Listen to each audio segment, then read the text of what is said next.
conceptos que se fueron desarrollando en cuanto a los sistemas de archivos también tienen una fuerte vinculación con la historia en la que fueron evolucionando los sistemas informáticos y en particular los sistemas operativos.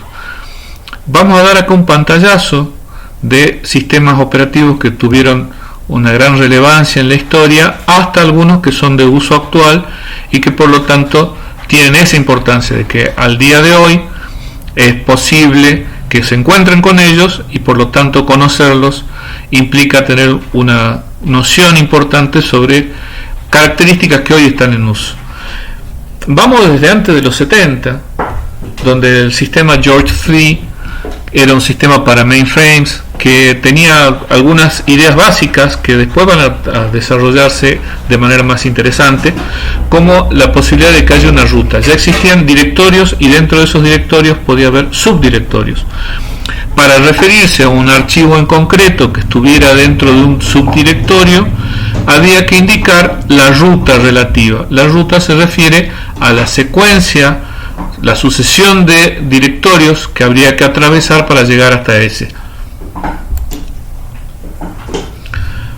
Con la aparición de las computadoras personales también va a aparecer un sistema de archivos que va a ser, de hecho, variantes de él todavía siguen usándose hasta la fecha. Estamos en los años 80 y en ese momento se buscaba un sistema que pudiera almacenar los archivos teniendo en cuenta que había un solo usuario. En este caso la identificación de los distintos volúmenes se dio a través de letras A, B o C, por ejemplo, y que hasta el día de hoy uno puede ver en Windows que sigue usando ese esquema. Los distintos dispositivos, en el caso de Windows, los volúmenes que se integran allí, pueden ser particiones también, por ejemplo, van a tener asignada una letra. Los nombres en aquel sistema antiguo tenían un esquema 8 y 3, que quería decir 8 letras, 8 caracteres para el nombre en sí y otros 3 para extensión. En este caso, en este viejo sistema FAT8, no tenía subdirectorios. El nombre de FAT, como ya vimos en lo que es implementación de sistemas de archivos, se refiere a la File Allocation Table, o sea, la tabla de asignación de archivos. Un esquema de asignación del espacio y de control, de gestión de la ubicación de los archivos dentro de un dispositivo a través de unas listas enlazadas en una tabla que es la FAT. Una evolución de esta FAT fue la FAT12 o FAT12, propuesta por Tim Patterson, que va a extender a 12 bits el tamaño de cada entrada de esa tabla. Por lo tanto, va a haber ahora una mayor cantidad de entradas posibles, o sea, 2 a la 12, que serían 4096 entradas posibles. Algunas de ellas ya tienen un destino en particular, por lo que en realidad, visto en términos de hexadecimales, los números que corresponden a cada una de las entradas de esta FAT van desde el 02 hasta FEF. El primer sector del disco tiene información de control. A esto le siguió FAT16. La idea también es que ahora cada entrada tiene 16 bits y por lo tanto el máximo posible de entradas va a ser 2 a la 16. En este caso permite archivos de un tamaño máximo de hasta 2 GB, o más precisamente serían GB.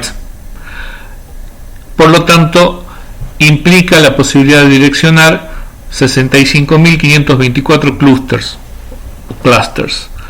El tamaño máximo, como dijimos, 2 GB.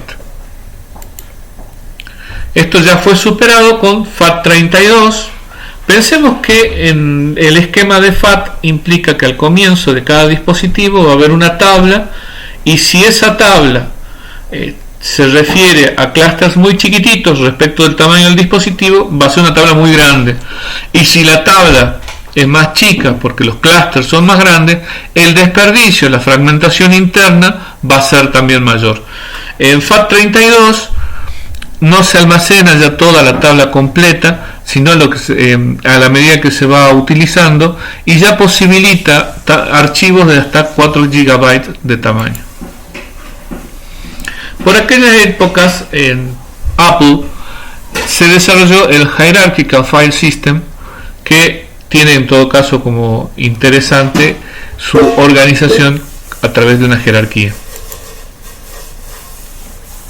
En los años 90 sale EXT, que es el primero en utilizar el Virtual File System, es decir, un esquema similar a lo que sería presentar una interfaz orientada a objetos, en la que se abstraen las características de un sistema de archivos en particular y se utiliza el mismo conjunto de mensajes para poder operar sobre ellos.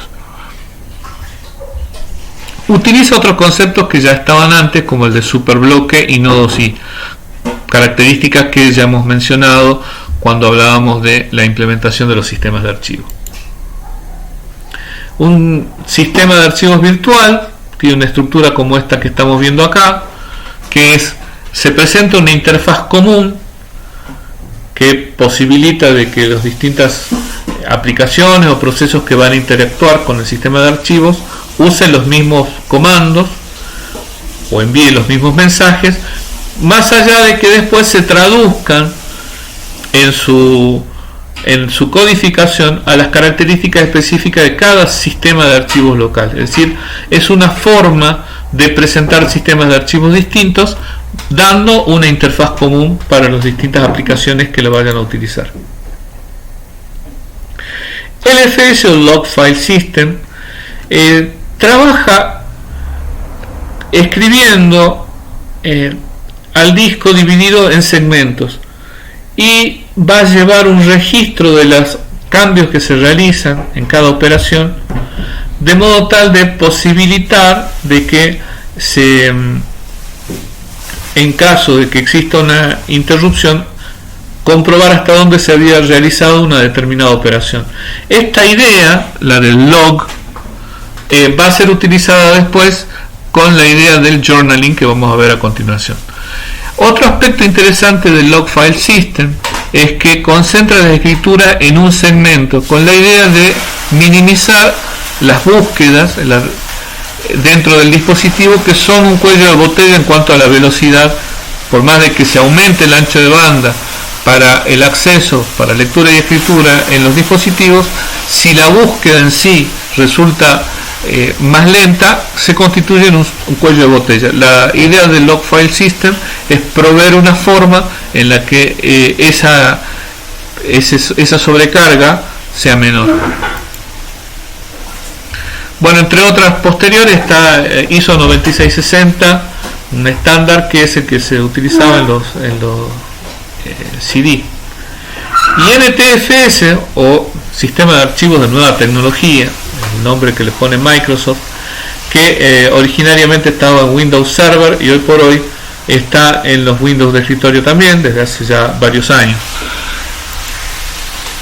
En este caso, la estructura de este sistema de archivos se basa en una tabla también que se llama la Master File Table, o sea, la tabla maestra de archivos.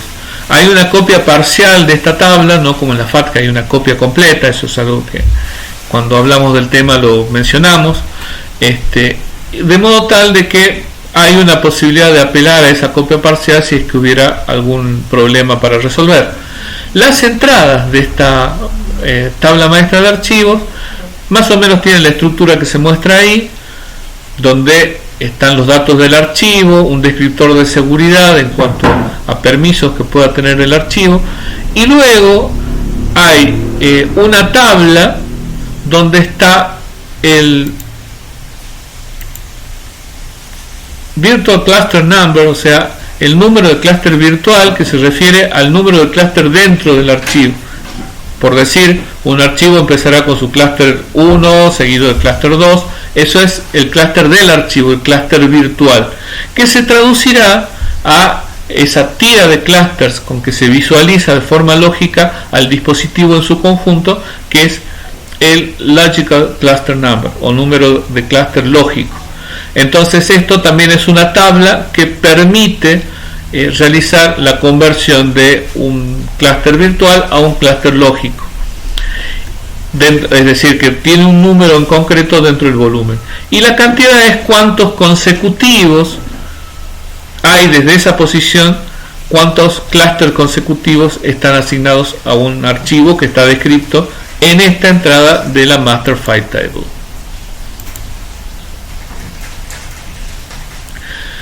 Tanto NTFS como XT3 van a utilizar el journaling o registro. La idea de esto es que se vaya almacenando las operaciones,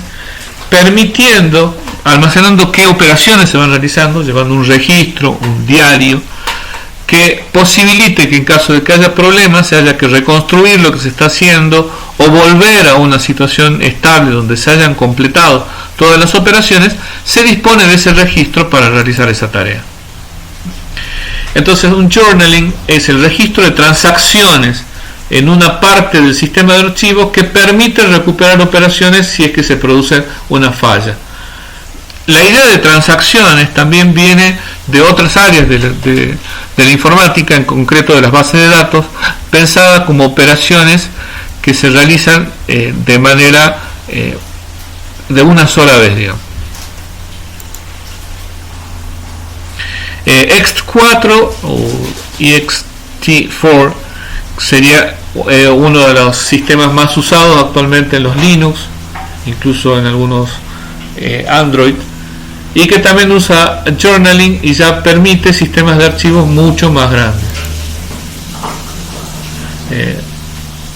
Este es el Resilient File System, sistema de archivos resiliente, con la idea de resiliencia incorporada, es decir, cuando se produzcan fallas, también posibilitar la detección y corrección de los errores, y además la gestión de volúmenes de gran tamaño.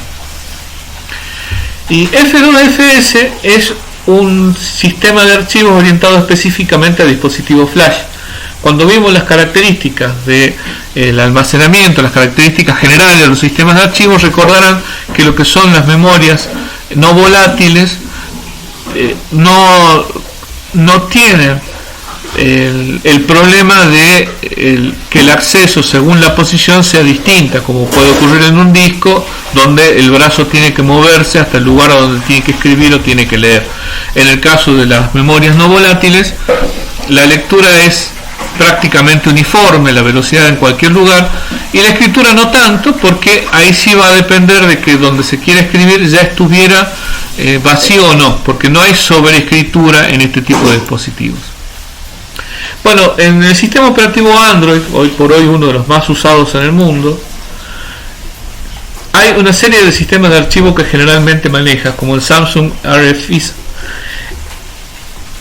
que es un sistema de archivos privativo de Samsung que se parece a FAT, pero que incluye el journaling.